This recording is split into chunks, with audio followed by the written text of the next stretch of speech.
더불어민주당 이재명 대표가 2021년 전당대회와 관련해 불거진 돈봉투 의혹에 대해서 공식 사과하고 송영길 전 대표에게 조기 귀국을 요청했습니다.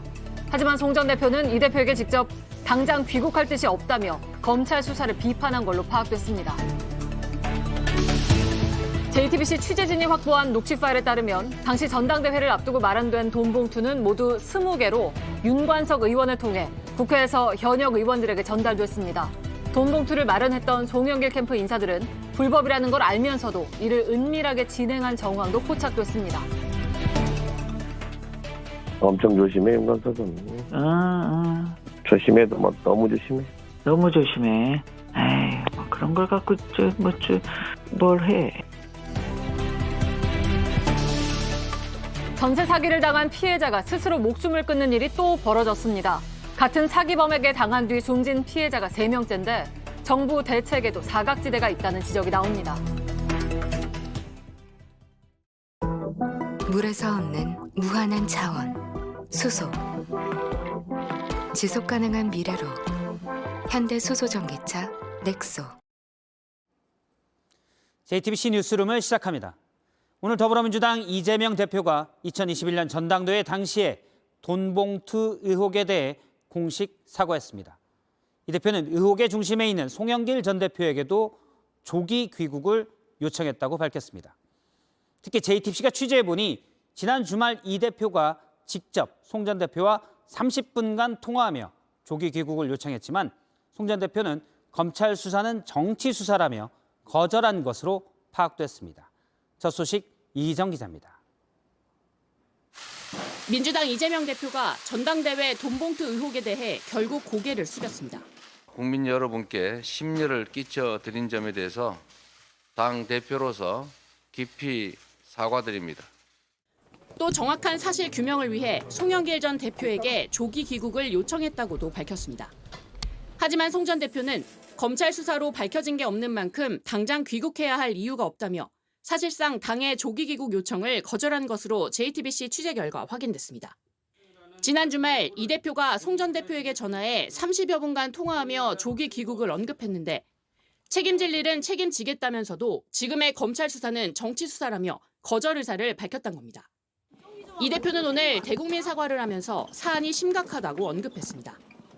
하지만 송 전 대표는 측근들에게 검찰이 이정근 전 사무부총장의 형편없는 진술을 증거로 놨고 있다며 민주당도 당황할 필요가 없다고 말한 것으로 파악됐습니다. 이런 가운데 민주당은 당초 논의됐던 자체 진상조사를 하지 않기로 했습니다. 당이 사실 규명을 하기에는 한계가 뚜렷합니다.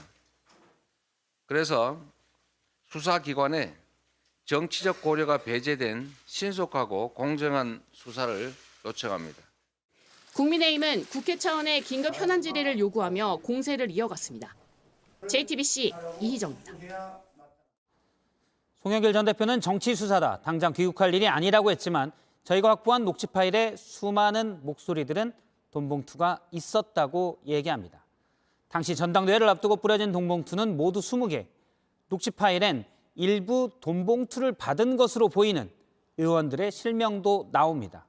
하지만 저희가 접촉해보니 이들은 모두 부인했습니다. 받은 사람은 없다는데 녹취 파일에는 전달의 구체적 정황이 나옵니다. 먼저 오승열 PD입니다. 민주당 전당대회를 5일 앞둔 2021년 4월 27일 여의도 한 중식당 앞에서 이정근 전 사무부총장으로부터 윤관석 의원에게 전달된 것으로 보이는 돈봉투는 모두 10개. 윤관석은 오늘 만나서 그거 줬고 이렇게 봉투 10개로 만들었더만. 다음 날인 28일 아침 윤 의원과 이 전 부총장의 대화입니다. 어제 내가 준 우산 있잖아. 내 그 우산 살 이런 쇠에 내 배지가 붙어 있을 가능성이 있어. 그게 자석이라 이렇게 스칠 때 이게 딸려갈 수 있거든. 이게 없어졌어 내가. 전날 두 사람의 만남이 실제 이뤄졌던 겁니다. 윤 의원은 이날 오후에 이 전 부총장에게 돈봉투를 추가로 요청합니다. 똑같이? 그렇지. 어제 그만큼? 그래서 내가 여기 5명이 빠졌더라고. 오늘 안 나와갖고. 이 전 부총장은 돈봉투 자금을 마련하는 데 관여한 강래구 감사와 논의에 5개로 정합니다. 그다음에 윤은 몇 개 하냐? 5개만 하냐? 다른 거 주지 마. 내가 5개라고 얘기했어. 알았어. 그런데 이 전 부총장이 송영길 전 대표의 보좌관 박모 씨와의 통화에서 윤 의원이 돈 봉투 10개를 추가로 달라고 했다고 합니다. 내구는 5개만 주라는데 나한테는 10개 달라고 했어. 줘 그냥 맞아. 아예 나중에 적게 줬네 많게 줬네 얘기하니까 나한테 달라고 10개 달라고 그런 거니까 내가 그대로 줄게. 그걸 알아서 하라고 해야지. 이 전 부총장은 그날 밤 보좌관 박 씨에게 윤 의원에게 잘 전달했다고 텔레그램 메시지를 보냈습니다. JTBC 오승열입니다. 녹취파일에는 돈 봉투가 전달되는 구체적인 장소들도 등장합니다. 돈 봉투는 당시 송영길 캠프 후보 사무실에서도 또 국회의원회관에서도 전달된 것으로 보입니다. 임지수 기자입니다. 여의도 중식당 앞에서 이정근 전 부총장으로부터 돈 봉투 10개를 받은 윤관석 의원은 다음 날 아침 송영길 캠프 기획회의에 참석합니다. 당시 회의엔 현역 의원들이 모였던 것으로 파악됩니다. 네, 아침에 알겠어. 회의는 했고 예. 회의 잘 되셨죠? 몇몇 못 나온 사람도 있더라고. 예. 그다음에 몇 시간 뒤 윤 의원은 이 전 부총장에게 아침 회의에 안 나왔던 의원들을 다시 언급하며 봉투가 더 필요하다고 요청합니다. 어제 그거 근데 어. 의원이 많아서 다 정리를 해버렸는데 모자라. 나는 오전에 이미 봉투를 다 전달해 부족하다는 겁니다. 그래서 오늘 빨리 그래서 내가 여기 회관 돌아다니면서 만나서 처리하거든. 그래. 그러자 이 전 사무부총장은 송영길 전 의원의 보좌관으로부터 추가로 봉투 10개를 건네받아 오후 늦게 윤 의원과 만났습니다. 장소는 국회에서 차로 5분 거리인 송영길 후보 캠프 사무실이었습니다. 3분? 네네. 2분 있으면 도착하는데?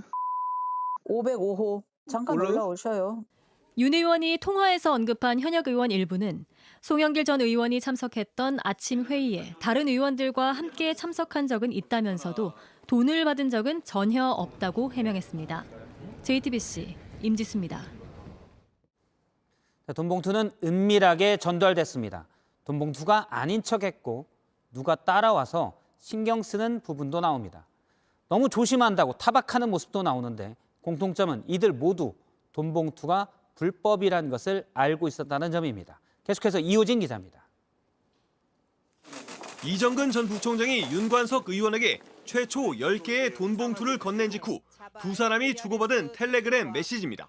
이 전 부총장은 당시 함께 있었던 강무 지역위원장이 관련 내용을 전혀 모른다고 알려줍니다. 윤 의원에게 돈 봉투가 아닌 지역 분석 서류를 전달한다고 거짓말을 했다는 겁니다. 강 위원장은 송영길 캠프에서 경기도 대의원을 관리했던 인물입니다. 캠프 내 또 다른 핵심 인사에게도 돈 봉투 전달 내용을 감춘 겁니다. 다음 날 이 전 부총장은 강래구 감사와도 이날 상황에 대해 이야기를 나눕니다. 뭐 윤관석이 나한테 전화 와서 그러던데 받긴 받았는데 가 쫓아와서 엄청 불편했어 막 그러대 나한테. 두 사람은 윤 의원이 너무 조심한다며 지적하기도 합니다. 그것도 아닌 걸 가지고 불편해. 그러니까 뭐 그런 거 갖고 불편해. 윤 의원이 더 과감해야 한다는 취지로도 말합니다. 엄청 조심해 윤관석은. 조심해도 뭐 너무 조심해. 너무 조심해. 에이, 그런 걸 갖고 뭘 해. 검찰은 어제 강 감사를 불러 돈 봉투 살포 과정에 대해 조사했습니다. JTBC 이호진입니다. 네, 그러면 돈 봉투 사건을 취재 중인 이서준 기자와 좀 더 짚어보도록 하겠습니다. 이 기자, 윤관석 의원도 앞서 얘기를 쭉 들어보면 돈 봉투가 알려지면 안 된다. 이런 취지로 조심했던 거죠? 네, 그렇습니다. 다시 한번 들어보겠습니다. 엄청 조심해 윤관석은. 조심해도 뭐 너무 조심해. 너무 조심해. 에이, 뭐 그런 걸 갖고 뭘 해. 아이고 내일. 네, 윤 의원이 이정근 전 부총장에서 돈 봉투를 받은 직후에 함께 있던 캠프 관계자에게는 돈 봉투가 아니라 서류였다라고 거짓말을 한 상황이었는데요. 이때 같은 캠프 사람에게도 들킬까 봐 윤 의원이 굉장히 조심을 했다는 겁니다. 전당대회 때 돈 봉투를 돌리면 불법이라는 것을 알고 있던 정황입니다. 역설적이게도 지금 너무 조심한다고 타박했던 이정근 사무부총장. 스스로 조심하지 않아서 모든 대화를 녹음했기 때문에 저희가 이제 돈 봉투의 전모를 알게 되는 거죠. 예, 모두 그 녹음 파일 안에 이 당시의 상황들이 담겨 있는 겁니다. 예, 검찰 수사도 짚어보죠. 지금은 돈봉투를 만든 사람들부터 수사 중이라고요? 네, 그렇습니다. 검찰은 9,400만 원 중에 이 8천만 원을 마련해온 강래구 수자원공사 감사위원부터 어제 불러 조사를 했습니다. 이 돈봉투 관련 녹음 파일은 거의 대부분이 이 이정근 전 사무부총장과 이 강 의원 두 사람 간의 통화입니다. 예. 녹음 파일 전후 맥락을 이 양측의 교차 확인하는 식으로 조사가 진행이 될 텐데요. 하지만 이 전 부총장만큼 강 의원은 수사에 협조하지 않고 있는 것으로 파악됩니다. 자, 그러면 20개의 돈봉투, 이 돈봉투를 받은 많으면 20명의 현역 의원들은 언제 어떻게 조사를 하는 건가요? 이 돈봉투를 받은 건 역시 정당법 위반으로 처벌 대상인데요. 하지만 아직까지는 받은 쪽을 대거 입건을 하면서 수사에 속도를 내는 기류는 아닙니다. 예. 이 돈을 마련하고 또 지시하고 마련하고 포장 배달한 쪽, 이쪽에 대한 수사가 먼저이고 이쪽에서 누구에게 졌다라는 진술이 확보되고 또 명단이나 기록 등이 나오면은 수사가 본격화될 것으로 보입니다. 일단 배달했다고 하는데 수수한 사람들이 아니다라고 하면 그 돈봉투는 어디로 갔냐 이게 되니까 배달한 쪽을 먼저 좀 철저하게 보겠다는 거군요. 네, 맞습니다. 예, 지금 국회의원들 대부분은 현재로선 나는 받은 적이 없다라고 하고 있지 않습니까? 네, 아무래도 이 현금이다 보니까 자금 추적이 쉽지 않은 수사인데요. 그래서 진술이 중요합니다. 이정근 전 부총장 강래구 감사위원 녹음 파일에서 이 돈봉투를 받은 의원들의 실명을 거론하지 않습니까? 예. 그 실명을 알게 된 경위를 두 사람에게 추궁할 것으로 보입니다. 또 실제 돈봉투를 의원들에게 전달했다는 이 윤관석 의원이 어떻게 진술하느냐에 따라 이 돈봉투를 받은 국회의원 수사의 향배가 갈릴 것으로 보입니다. 네, 이서준 기자였습니다. 수고했습니다. 다음 소식입니다. 사랑제일교회 전광훈 씨가 오늘 기자회견을 열고 국민의힘을 향해 공천권을 포기하라고 했습니다. 그 공천권은 당원이 행사해야 한다고 했는데 그러면서 지지자들에게 당원 가입 운동을 강조했습니다. 즉, 자신의 지지자들이 국민의힘을 사실상 접수하자는 얘기입니다. 이지혜 기자입니다. 기자회견이었지만 장내는 교회 신도들과 지지자들로 가득 찼습니다. 먼저 전광훈 씨는 현 여권에 지분이 있다고 강조했습니다. 윤석열 대통령을 대통령 만들어서 정권 교체를 이룩한 것이 그동안 우리가 해온 모든 일에 가장 큰 일이 이루어진 것입니다. 그러면서 여당인 국민의힘을 향해 불편한 심경을 드러냈습니다. 지금 자유우파 안에 속한 국민의힘 정당의 일부 지도자들이 정신을 못 차리고 정광훈 목사를 비난하고 정치 목사 왜 목회만 하지? 국민의힘과 결별하겠다던 예고와 달리 전 씨는 당을 향해 공천권을 폐지하라고 요구했습니다. 그러면서 전 국민 당원 가입 운동으로 국민의힘을 더 키워야 한다고도 했습니다.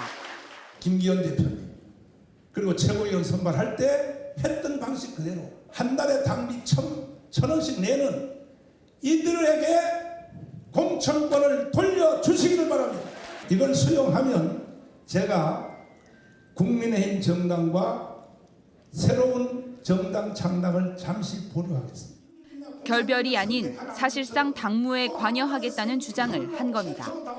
당 안팎에선 지도부가 전 씨와 선제적으로 선을 긋지 못한 결과라는 비판이 나왔습니다. 전 씨는 당무 관여가 아니라며 공천권을 국민에게 돌려달라는 뜻이라고 주장했습니다. JTBC 이지혜입니다. 예, 그간 직접 대응을 자제하던 김기현 대표도 오늘은 못 참았습니다. 전광훈 씨를 향해 그 입을 당장 닫으라고 했습니다. 하지만 당 내부 속내는 엇갈립니다. 송우영 기자입니다. 전광훈 씨가 공천권 폐지 등을 요구하자 김기현 대표는 발끈했습니다.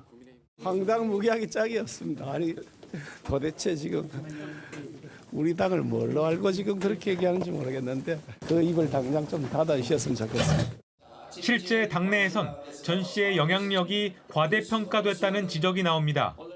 당 지도부 관계자는 전 씨가 동원했다는 당원이 실제로는 극소수에 불과한 걸로 알고 있다며 적극 대응을 하면 오히려 전 씨의 영향력을 키워주는 꼴이 될 거라고 말했습니다. 반면에 전 씨의 대중 동원력을 마냥 무시할 수는 없다는 주장도 있습니다.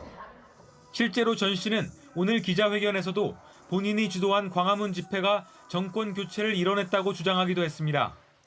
제가 이 영상을 상원의원들에게 보여줬을 때 입을 다물지 못합니다. 와우. 전 씨는 또 국민의힘 측에서 다음 총선을 도와달라는 요구도 받았다고 주장했습니다. 그러면 200석 할 자신 있어? 목사님이 도와주면 자신 있습니다. 한 초선 의원은 총선을 앞두고 충성도 높은 강성 지지층을 정리한다는 것에 대해 지도부의 고민이 깊을 거라고 말했습니다. JTBC 송우영입니다. 전세 사기 피해를 당한 30대가 오늘 스스로 목숨을 끊었습니다. 같은 사기범에게 당한 뒤 숨진 사람이 올 들어 인천에서만 3명째입니다. 먼저 김지훈 기자입니다. 현관문엔 수도요금을 빨리 내라는 독촉장이 붙어 있습니다. 그 앞엔 추모 조화가 놓여 있습니다. 오늘 새벽 1시 20분쯤 인천의 한 아파트에서 30대 여성 박모 씨가 쓰러진 채 발견됐지만 병원으로 옮기던 중 숨졌습니다. 자택엔 경제적으로 힘들다는 유서가 있던 걸로 알려졌습니다. 새벽에 나가서 일하시는 걸로 제가 알고 있어요. 만나는 시간이 거의 한 8시 이후, 근데 새벽에 나가시잖아요. 박 씨는 보증금 125억 원을 가로챈 혐의로 구속 기소된 이른바 인천 건축왕 남모 씨의 전세 사기 피해자였습니다. 남 씨가 은행 대출금을 갚지 않으면서 지난해 6월 이 아파트 전체 60세대가량이 통째로 경매에 넘어간 겁니다. 이 때문에 전세 보증금을 한 푼도 돌려받지 못한 상태였습니다. 세 번째 사망자가 살던 이 아파트엔 이렇게 전세 사기 피해 아파트라고 쓴 현수막이 곳곳에 붙어 있습니다. 집 보러 오는 사람들에게 집을 사지 말아달라는 메시지도 있는데요. 집이 넘어가면 전세금을 떼이고 갈 곳이 없어지기 때문입니다. 낙찰자 나오면 거의 그냥 나가야 되기 때문에 여기 입주민들 중에서 힘들지 않으신 분은 하나도 없어요. 불과 사흘 전인 14일엔 남 씨에게 보증금을 떼인 20대 피해자가 어머니에게 전화로 2만 원만 보내달라고 말한 걸 마지막으로 세상을 떠났습니다. 지난 2월 숨진 30대 세입자도 남 씨에게 당한 피해자였습니다. JTBC 김지훈입니다. 숨진 피해자들은 정부 대책의 사각지대에 놓여 있었습니다. 경매로 집이 넘어가도 세입자들이 보증금을 조금이라도 받을 수 있도록 보장하는 최우선 변제금 제도가 있는데요. 세입자에겐 생명줄 같은 제도지만 숨진 피해자들은 보증금이 한도를 넘는다는 이유로 한 푼도 받을 수가 없었습니다. 이어서 오원석 기자입니다. 전세 사기 피해자들에게 최우선 변제금은 마지막 희망입니다. 전세금의 20에서 30%라도 건질 수 있기 때문입니다. 하지만 지난 2월 숨진 피해자 박 씨는 이런 혜택마저도 받지 못했습니다. 박 씨가 처음 전세 계약을 할 때 기준으로 인천에선 보증금 6,500만 원 이하일 때 2,200만 원까지 줬는데 박 씨의 보증금은 7천만 원이었습니다. 불과 500만 원 차이로 보증금을 떼인 겁니다.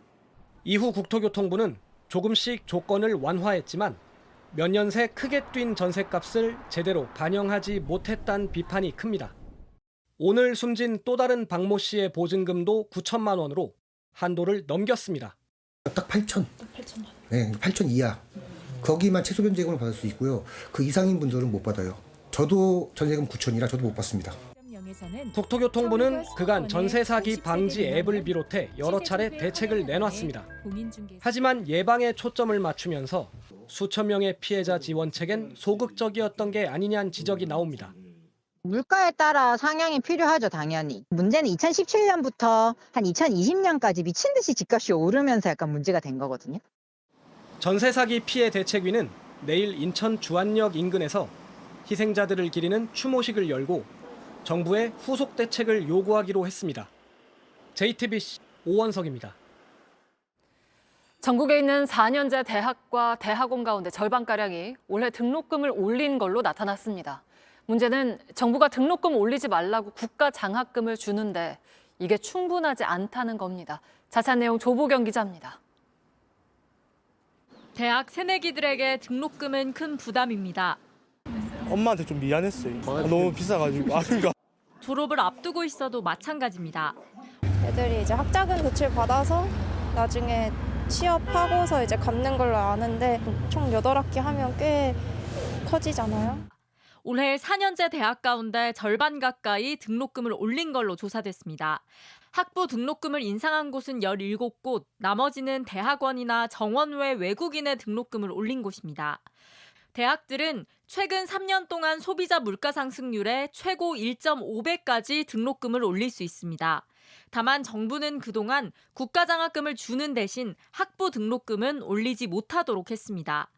하지만 한 대학은 올해 학부 등록금을 올리면서 50억쯤을 확보하고 국가장학금은 포기했습니다.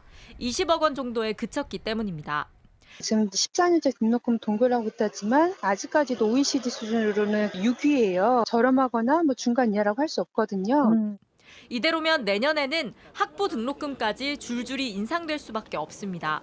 정부가 국가장학금을 확대하거나 대학 운영비를 더 지원할 필요가 있습니다.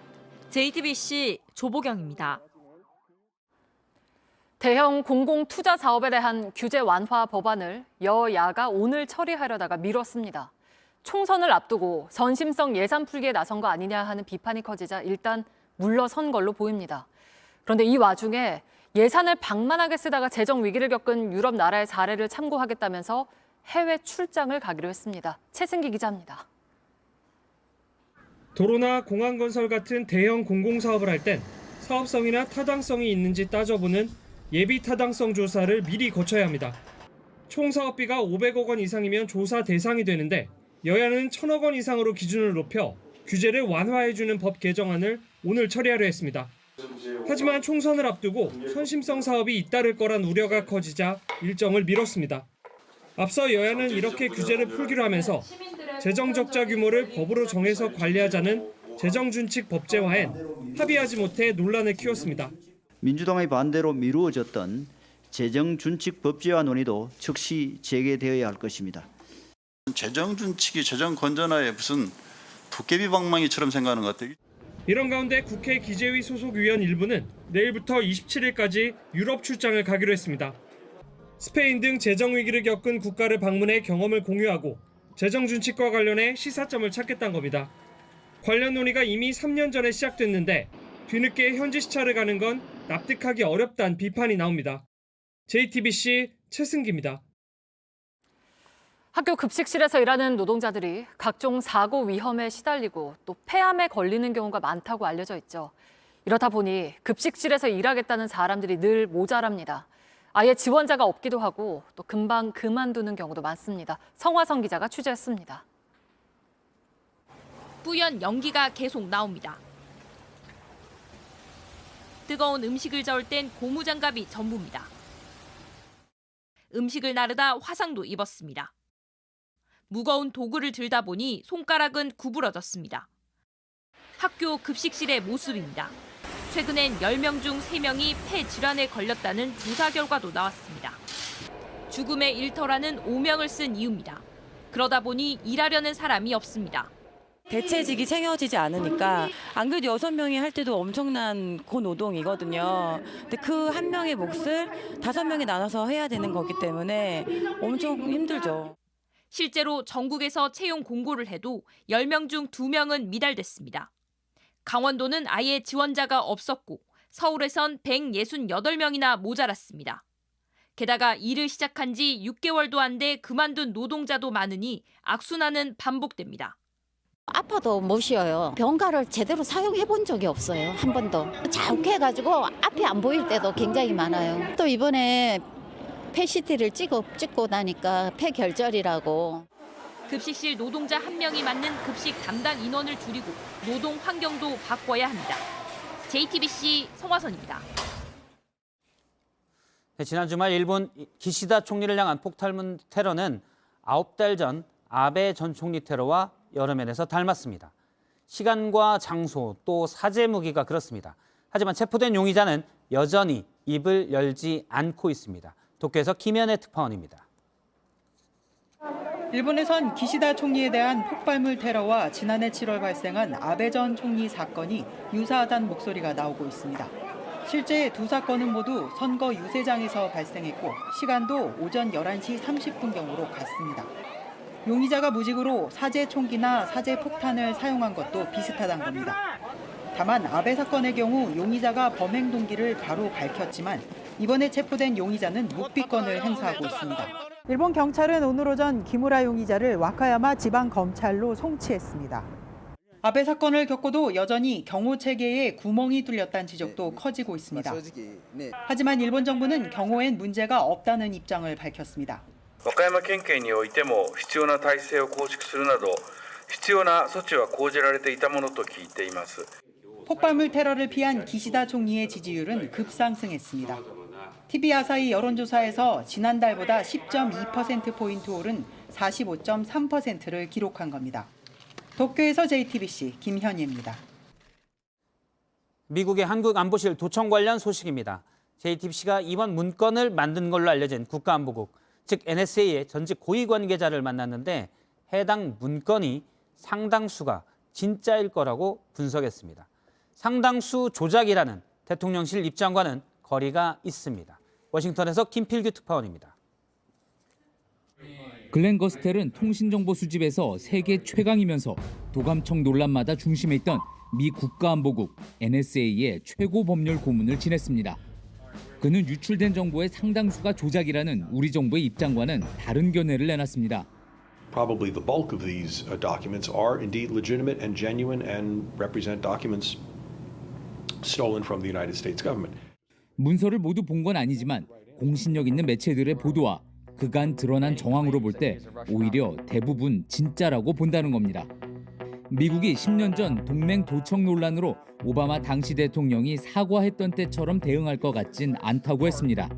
So I don't think this is going to be something that's of big concern, especially after the Snowden revelations of 2013 that showed that yes, indeed, spy agencies spy on each other. That's just what they do.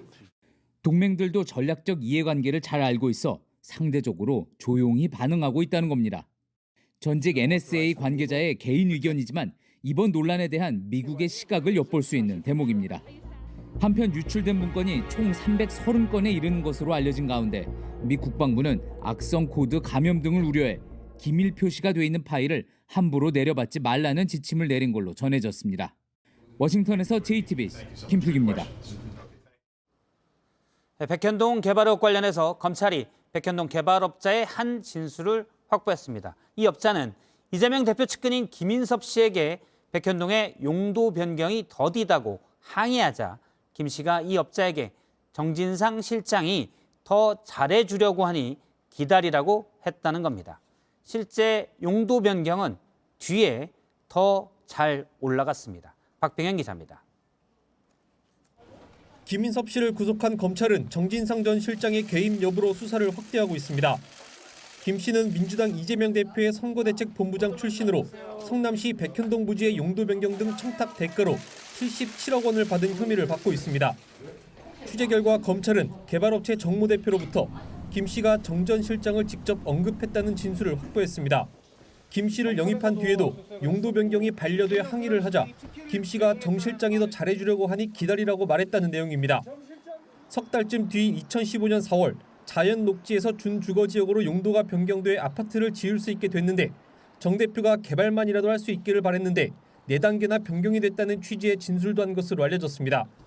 정 대표 측은 그전까지 3차례 용도 변경을 신청했지만 반려됐고 2단계만 올려도 개발이 가능했는데 4단계나 올려줘 개발 편의를 봐줬다는 취지입니다. 정진상 전 실장이랑 연애랑 전화는 왜 하셨어요? 이에 대해 정 전 실장 측은 백현동 아파트 사업에 개입한 적 없다는 입장이고 김 씨 측은 연락이 닿지 않았습니다. JTBC 박병현입니다. 온라인에선 몇몇 금융회사들을 거론하면서 망하니까 돈 빼라는 소문이 잇따르고 있습니다. 금융당국은 뱅크런을 부추기는 악의적인 허위 사실이라며 엄단하겠다고 했습니다. 이상화 기자입니다. 지난주 급속도로 퍼졌던 이른바 지라시 문자입니다. OK와 웰컴 두 대형 저축은행이 부동산 PF 대출에서 1조 원대 손해를 입어 고객들의 예금을 돌려줄 수 없게 됐다는 내용입니다. 새마을금고도 유튜브 등에서 위기설이 나왔습니다. 인터넷 은행인 토스뱅크는 가입 즉시 연 3.5% 금리를 주는 선이자 예금 상품을 냈는데 돈이 없어서 끌어모은 것 아니냐는 소문이 돌았습니다. 실제로 해당 금융회사의 상태는 어떨까? OK저축은행과 웰컴저축은행은 부동산 PF 대출이 늘고 있지만 유동성 비율이 250%, 159%로 나쁘지 않습니다. 통상 유동성 비율이 100% 이상이면 현금이 충분하다고 봅니다. 석 달간 예금 인출이 몰려도 다 돌려줄 수 있을 정도의 현금을 갖고 있다는 의미이기 때문입니다.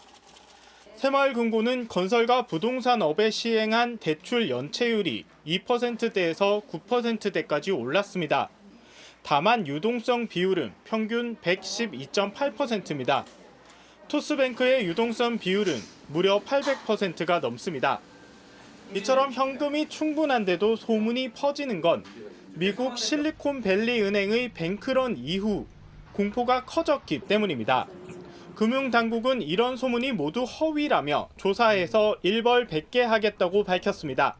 장난 전화하는 것도 아니고 경제적 목적이라든가 뭔가 반드시 목적이 있지 않고서야 이렇게 되겠냐, 저는 그렇게 생각을 하고 있죠. 철저한 수사가 필요하다 이렇게. JTBC 이상화입니다.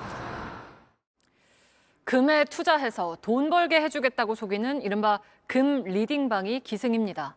단체 대화방에 불러들여서 사기 행각을 벌이는 건데 금값이 크게 뛴 요즘 피해자가 끊이지 않고 있습니다. 정원석 기자입니다. 회사원 김모 씨는 지난 2월 금으로 돈을 벌게 해준다는 메시지를 받고 금 리딩방이라는 오픈 채팅방에 들어갔습니다. 자신을 트레이더라고 소개한 남성은 소액으로 체험해보라며 2배 이상 수익을 자신했습니다. 정말 10분 안에 제가 입금한 10만 원이 48만 원이 됐고 실질적으로 출금 요청을 했을 때 골드코리아 거래소라는 명칭으로 제 계좌에 48만 원이 입금이 되었습니다. 김 씨가 전세금을 뺀 돈 1억 원을 투자하자 금세 9억 원까지 불어납니다. 하지만 막상 출금하겠다고 하니 트레이더는 수수료 1억 원을 선납하라는 황당한 요구를 했습니다. 사기를 의심한 김 씨가 원금이라도 돌려줄 것을 요구하자 트레이더와 리딩방 관리자 모두 연락을 받지 않았습니다. 정말 많이 힘든 상황이고요. 회사에서도 이런 사실을 알게 돼서 퇴직까지 하게 됐고요. 김 씨처럼 피해를 봤다는 사람은 20명, 피해액은 16억 원에 달합니다. 몇 년 전부터 주식과 코인 리딩방 사기가 기승을 부리자 금융감독원은 여러 차례 주의보를 내렸습니다. 하지만 금값이 사상 최고치에 가까워지면서 이번엔 금 리딩방이 성행하고 있는 겁니다. 금융당국이 투자자에게 주의만 줄 게 아니라 적극적인 감시와 처벌에 나서야 한다는 지적입니다. JTBC 정원석입니다.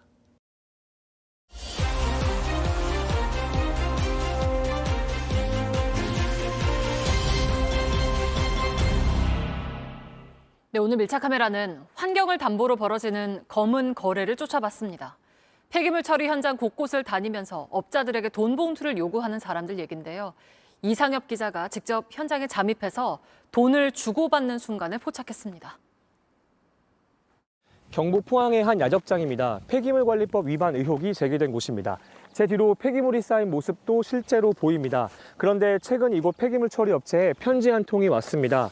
환경오염의 실태를 다룬 신문인데 관계기관의 강력한 조치가 요구된다 이렇게 적혔습니다. 의혹을 제기한 안모 씨는 해당 업체에 전화도 걸었습니다. 자꾸 나 건드리고 나는 이건 더 크게 터질 수밖에 없어요. 노골적으로 돈을 요구합니다. 그래서 우리 김 사장이 생각하는 어느 선까지 가능하다는 얘기. 예전에 입금은 안 되고. 돈을 주면 기사를 쓰지 않겠다는 취지로도 말합니다. 내가 본사 얘기를 해야 이거 일단은 스톱해놓으세요. 이걸 할 수가 있잖아요. 날짜 얘기하시고 현찰로 만들어 놓으시고 만나요 저랑. 돈을 주고받기로 약속한 장소에 취재진도 함께 나갔습니다. 안 씨는 자신을 베테랑 기자라고 소개합니다.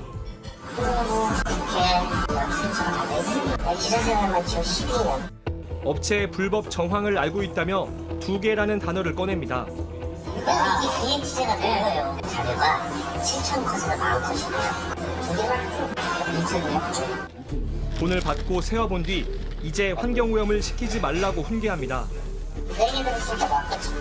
근데 계속 이런 행위가 해서는 안 되는데 잘 숨어있는 거지. 취재진이 기자임을 밝히자 안 씨는 돌변해 지자체에 업체를 신고하겠다고 말합니다. 방금 2천만 원 받으셨잖아요. 그냥 돈 내주면 되니까 저 주무관 만들어 갈 겁니다 지금. 뭐라고 얘기하시게요? 뇌물을 주는데 어떡하냐. 자신이 거짓말을 했다고 실토하더니 국토부나 환경부 출입하시는 거 아니죠? 아직은 한 번도 안 가봤습니다. 욕심이 좀 났어요. 또 다른 업체들에게 돈을 받은 적이 더 있다는 사실도 인정했습니다. 요즘 될 수도 있겠습니다. 당연히 없었죠. 제였었는데 그 정도. 안 씨의 동료인 최모 씨도 같은 수법으로 또 다른 업체에 1,300만 원을 받았습니다. 지금까지 본사에 전달 안 되도록 막아놓고 있다고 하네요. 최 씨는 광고비로 돈을 받은 거라고 해명합니다.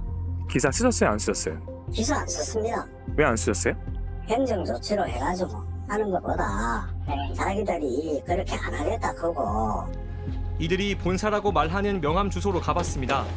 아무도 살지 않는 집이었습니다. 안 쓰는 사람은 없어요. 전혀 없어요. 네, 1동네는 없어요. 들어본 적도 없어요. 없어요. 네. 안 없어요. 이번엔 신문에 적힌 번호로 전화해봤습니다. 해당 매체 측은 돈을 받은 적이 없고 기사도 나갔다고 해명했습니다. 저희가 포항시청과 영시청 다 보냈어요. 이 기사에 대해서 틀린 부분이 있으신지 확인해달라고. 기자는 몇 명이 계신 거예요? 몇 명 있는지 저도 잘 모르고. 포항시는 폐기물을 쌓아놓은 업체에 영업정지 처분을 내리겠다고 밝혔습니다. 경찰은 안 씨 등 2명을 공갈 등 혐의로 조사할 방침입니다.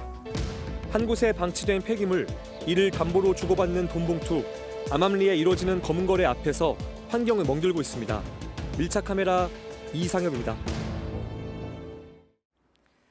어제 경기도 광주의 한 연립주택에서 60대 부모와 20대 딸이 숨진 채 발견됐습니다. 아픈 부모를 모시고 먼저 간다는 글을 남겼습니다. 박현주 기자입니다. 좁고 어두운 골목길을 들어간 뒤 연립주택 앞엔 경찰 차량이 섰습니다. 이곳에 살던 60대 부부와 20대 딸이 숨진 채 발견된 겁니다. 어제 오후 10시 12분쯤 딸은 112 신고 문자로 집 주소와 현관 비밀번호를 보냈습니다. 공동 현관문 비밀번호 그리고 자기 집 비밀번호만 딱 해서 신고를 한 겁니다. 이상함을 느낀 경찰은 즉시 출동했습니다. 하지만 현장에 도착했을 땐 모두 숨진 상태였습니다. 딸이 먼저 부모를 흉기로 살해했고 이후 스스로 목숨을 끊었습니다. 현장엔 딸이 쓴 것으로 조정되는 유서가 발견됐습니다. 아프신 부모님을 먼저 모시고 간다며 도저히 살아있을 엄두가 나지 않아 이런 선택을 했다고 썼습니다. 이웃들은 안타까워했습니다. 저기 화단에 어제도 그 셋중에 잡초 풀정리도 하고 계셔갖고 인사하고 수고 많으신다고 제가 이제 외출을 한 건데. 가족은 기초생활수급자는 아니었고 다만 부모는 지병이 있었던 것으로 알려졌습니다. 사회보장 제도 안에 들어왔으면 저희가 월급수급 연장 신청을 하든지 그 확인을 할 텐데 그런 것들이 전혀 없으세요. 경찰은 흉기를 국립과학수사연구원으로 보내고 사건 경위를 조사할 예정입니다.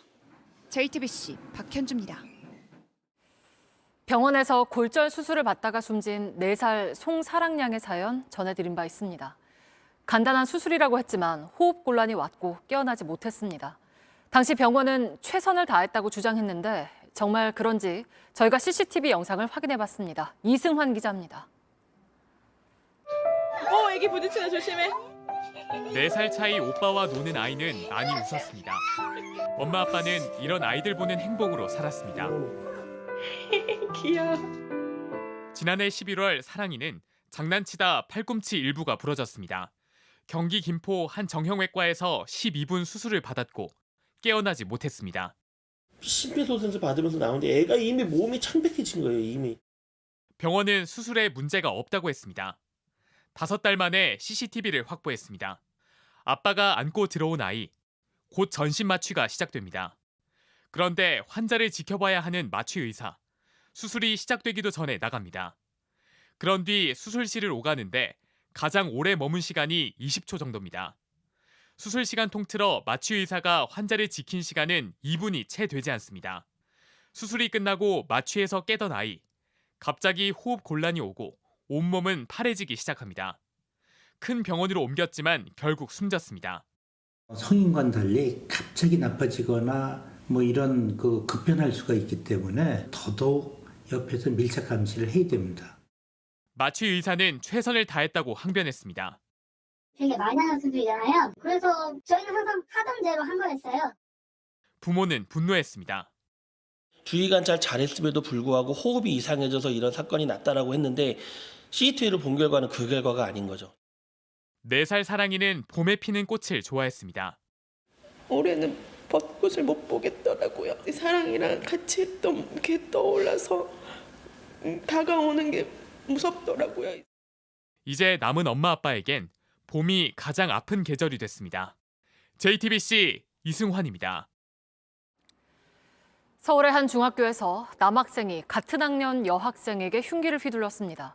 병원으로 옮겨진 여학생은 수술을 받고 치료 중이고 남학생은 자신이 사는 아파트에서 떨어져 숨진 채 발견됐습니다. 최지우 기자입니다. 오늘 오전 10시 40분쯤 서울 강남의 한 중학교에서 흉기 난동이 벌어졌습니다. 가래증이어서 출혈이 심하다고. 3학년 남학생이 같은 학년 여학생에게 흉기를 휘두른 겁니다. 피해자는 곧바로 병원으로 옮겨져 수술을 받았습니다. 다행히 생명에는 지장이 없는 상태인 걸로 알려졌습니다. 남학생은 범행 직후 흉기를 빼앗긴 뒤 현장에서 달아났습니다. 경찰은 휴대전화 위치 추적을 통해 소재 파악에 나섰습니다. 하지만 도망간 지 25분여 만에 자신이 사는 아파트에서 떨어져 숨진 채 발견됐습니다. 아직 남학생의 유서는 발견되지 않았습니다. 경찰 관계자는 피해자가 치료 중이라 아직 제대로 조사를 못한 상황이라며 정확한 사고 경위를 파악 중이라고 밝혔습니다. 다만 범행 도구가 가정에서 사용하는 과도였던 점에 감안할 때 우발적인 범행은 아닌 것으로 보고 있습니다. JTBC 최지우입니다. 강남 학원가에 뿌려진 마약 음료 한 병에는 성인이 3번 넘게 투약할 수 있는 양의 필로폰이 들어 있었던 걸로 조사됐습니다. 피해 학생 가운데는 한 병을 다 마신 사례도 있었습니다. 박지영 기자입니다. 인천의 한 주택가에 놓인 선반 아래쪽으로 테이프 자국이 보입니다. 강남 마약음료 제조에 쓰인 필로폰 10g을 붙여놨다가 이른바 던지기 수법으로 거래한 겁니다. 행동책 길모 씨는 이 필로폰을 우유에 섞어 100개의 빈 병에 나눠 담았습니다. 병들은 모두 중국에서 들여온 것으로 메가 ADHD란 상표를 붙였습니다. 결국 한 병에 필로폰 0.1g씩 담긴 셈인데 성인 1회 투약량의 3배가 넘습니다. 투약 경험이 없는 미성년자가 이제 3.3배에 달하는 양을 이제 1회 투약했을 경우에 이제 급성 중독에 좀 걸릴 수 있는 위험이 있고. 시중에는 18병이 뿌려졌는데 음료를 실제로 마신 피해자는 학생 8명과 학부모 1명 등 9명입니다. 마시다 말거나 중간에 뱉은 사람이 대부분이지만 한 병을 모두 마신 학생 1명은 일주일 동안 고통에 시달렸던 걸로 조사됐습니다. 경찰은 오늘 이 음료를 만든 길 씨를 포함해 일당 3명을 검찰에 넘겼습니다. 한국인 이 씨한테 제도 지시받는 거 맞으세요? 경찰은 25살 이모 씨가 6개월 전 중국으로 간 후 현재 보이스피싱 조직에 가담해 범행을 계획했다고 보고 있습니다. 이 씨 등 중국에 있는 공범들에 대해선 체포영장을 발부하고 한국으로 데려올 수 있도록 적색 수배를 요청했습니다. JTBC 박지영입니다. 가정폭력 신고를 받고 출동한 미국 경찰이 엉뚱한 사람을 총으로 쏴서 숨지게 했습니다. 주소를 착각해서 다른 집에 갔다가 벌어진 일입니다. 모바일 디슈 시작합니다. Farmington, please. Is it not 5308? That's what I said right there, right? Hey, hands up!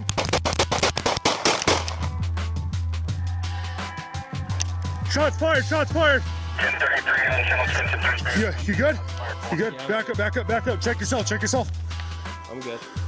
Hands up!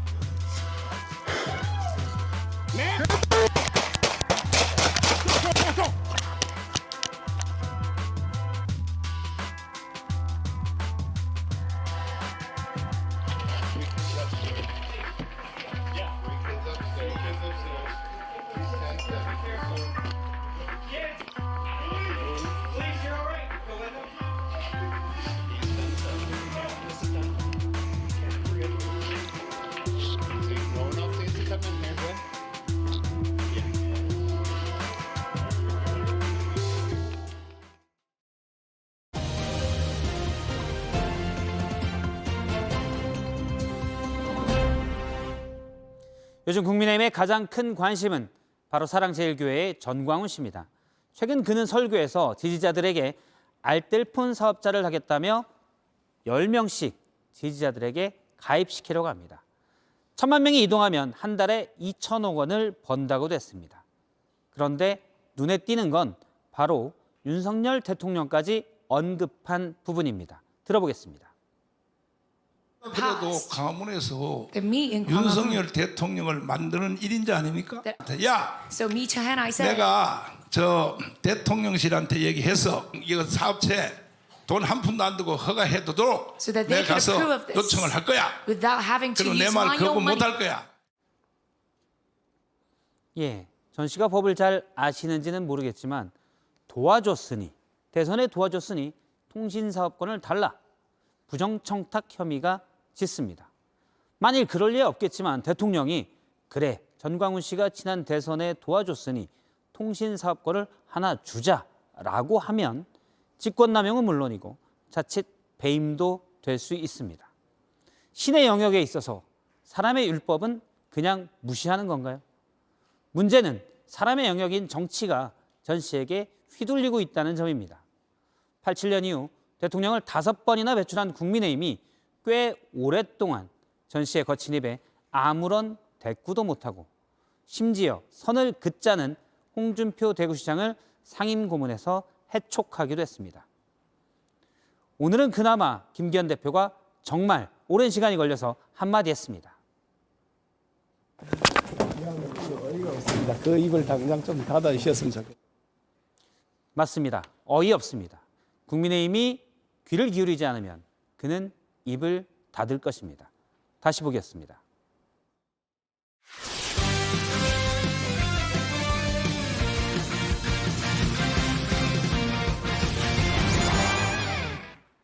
스포츠 뉴스입니다. 이번 시즌 K리그로 승격된 팀들이 돌풍을 일으켰습니다. 비결은 좌고우면하지 않는 공격 축구입니다. 전통의 강호들이 속수무책으로 당하고 있습니다. 최하은 기자입니다. 전반 18분 멀리서 올린 크로스는 날카로웠고 달려들며 그대로 때린 슛은 절묘했습니다. 김한길의 골로 앞서 나간 광주는 대구를 매섭게 몰아쳤습니다.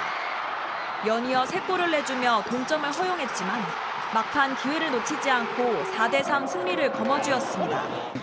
다 해볼 만하다고 생각하고 저희 축구 준비하면 다 이길 수 있을 거라 생각합니다.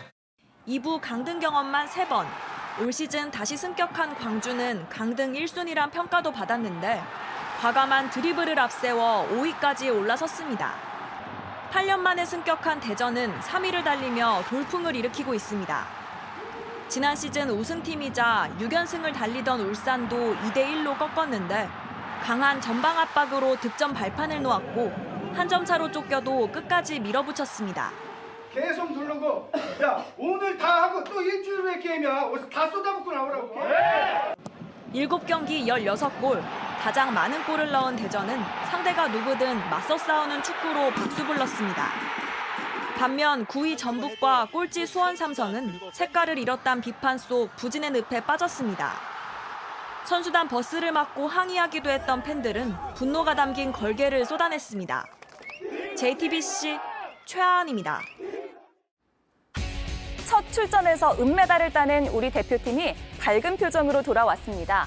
멋진 퍼포먼스는 물론이고 응원전도 화제가 됐죠. 팀 코리아의 응원 순위는 몇 정도인가요? 당연히 1등이죠. 저는 자신감 있게 말할 수 있을 것 같아요. 네. 제가 맡은 뭔가 캐릭터가 병아리였는데 네, 다들 되게 노랑노랑하게 귀엽게 입은 거 보고 너무 재밌어서 좀 빵 터졌던 기억이 나고 화기애애한 분위기 덕분인지 차준환과 이혜인은 시즌 베스트급 점수를 냈고요. 전체 성적에서 3위 일본을 1점 차로 눌렀습니다. 켄틀레이의 공이 홀 바로 옆에서 멈추자 피츠패트릭이 바닥에 누웠습니다. 바짝 엎드려서 잔디의 결을 이렇게 보는 건데요. 그린 위 스파이더맨이 스피스와 겨룰 땐 이런 자세가 필요 없었습니다. 연장 3차전에서 두 번째 샷을 홀에 바짝 붙여 PGA 통산 2승을 거뒀습니다. 반면 디펜딩 챔피언 스피스는 버디 퍼트가 홀을 훑고 나와서 우승을 놓쳤습니다. 네, 오늘 나쁘던 황사가 물러갔고 당분간 공기질이 깨끗할 것으로 보입니다. 오늘 기상센터에선 일상 속에서 건강을 지키는 방법으로 바르게 걷는 요령을 소개해 드립니다. 먼저 영국 케임브리지 대학교 연구팀에 따르면 주당 75분, 하루에 11분씩만 빠르게 걸어도 각종 질병 위험이 크게 낮아졌습니다. 심혈관병 위험은 약 17%, 암 발병 위험은 약 7%가 떨어졌습니다. 어떻게 걷느냐도 중요할 텐데요. 1분에 120보 정도, 그러니까 15분 동안 1.5km 거리를 걷는 속도가 좋고요. 호흡은 발걸음 4번당 한 호흡으로 2번 마시고 2번 내뱉습니다. 또 발은 발 뒤꿈치부터 지면에 닿는 방식으로 걷고 팔의 각도는 90도 정도로 유지하는 게 걷는 효과를 높여줍니다. 이어서 자세한 날씨 전해드립니다.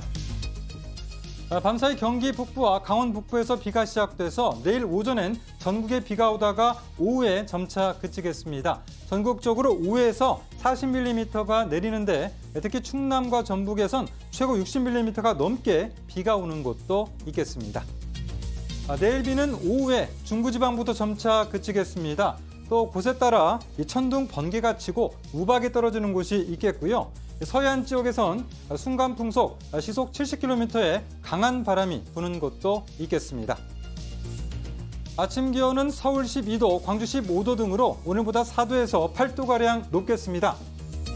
낮 기온은 서울 20도 등 수도권은 오늘보다 조금 높겠지만 대전 18도 등 충청 이남 지방은 오늘보다 2, 3도 낮겠습니다. 물결은 모든 해상에서 최고 4m까지 매우 거세게 일겠고요. 특히 동해안에는 너울이 유입되면서 높은 물결이 방파제를 넘는 곳도 있어서 해안가 접근을 자제하시는 게 좋겠습니다. 모레 수요일엔 따뜻한 소풍 계열의 바람이 불면서 서울의 낮 기온이 27도까지 오르겠습니다. 5월 하순에 해당하는 따뜻한 날씨가 예상됩니다. 지금까지 기상센터였습니다.